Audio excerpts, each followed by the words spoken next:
All right, I'm giving you a preview of my Moodle course for Turning Points in World History.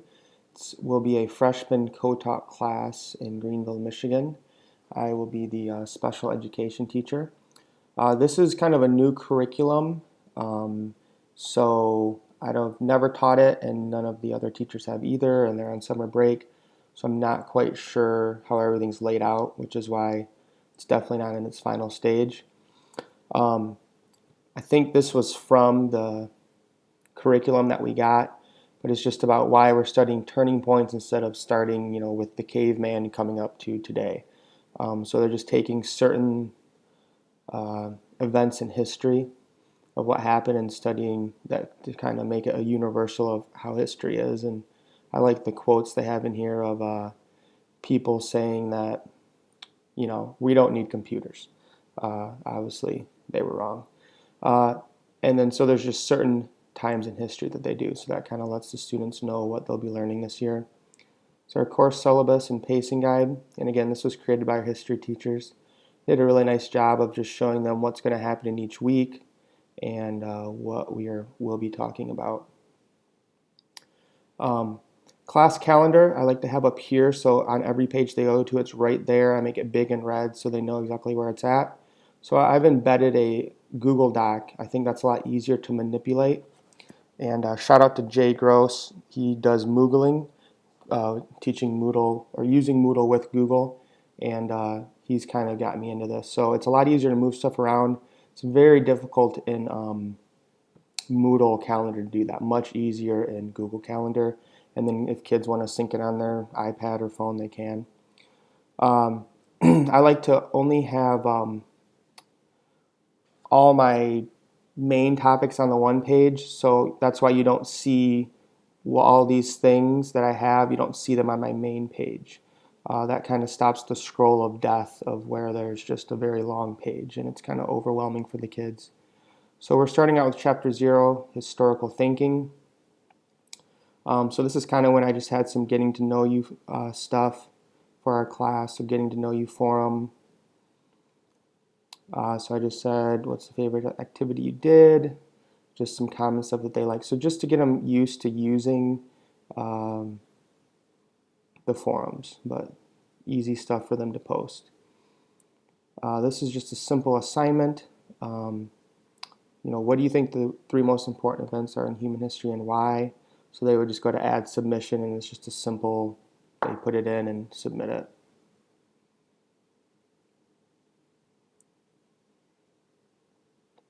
This was one of the assignments. I think this is what the idea is.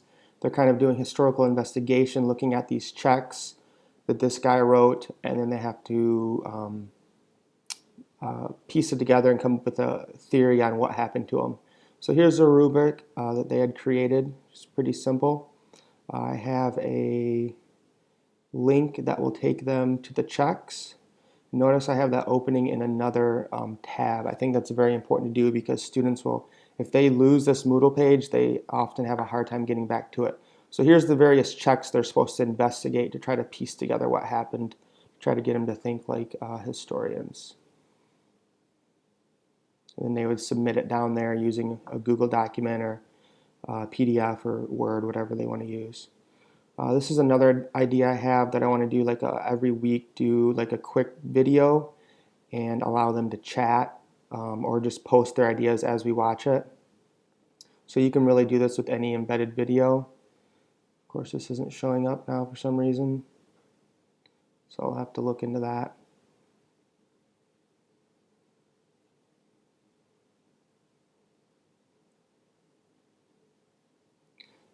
So then let's go to the next chapter.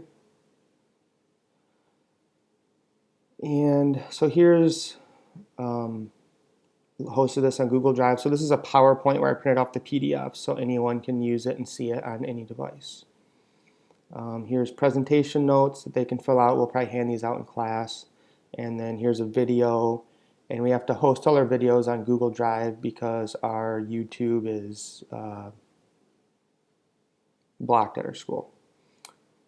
Here's our Chapter 1 test that I put in. So these were already created. I just had to put them in there for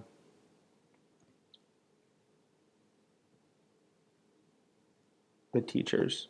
And I have multiple choice, fill in the blank. Let's look at chapter 2. Well, chapter 2 has, I think this is really nice, and I think we're going to have this for eventually for every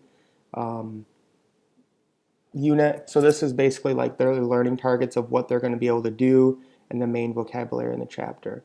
So I think we'll have this for every chapter. Right now, this is the only one I could find.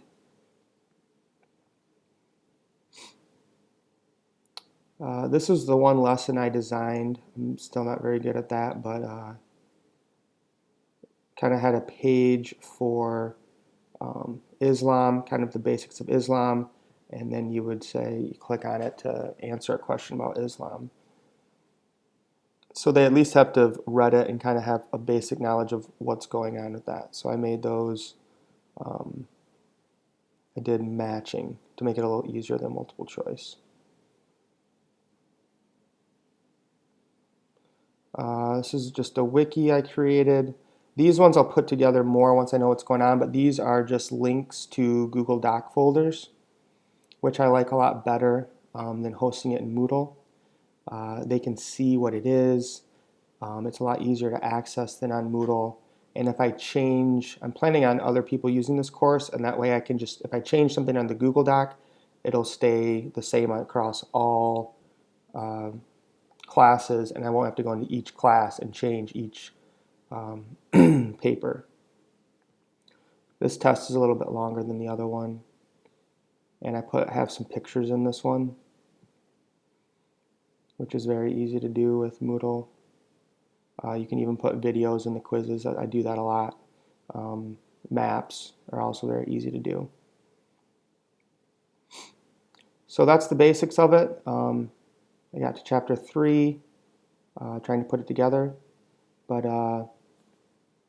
login key is on the site if you want to look at it anymore.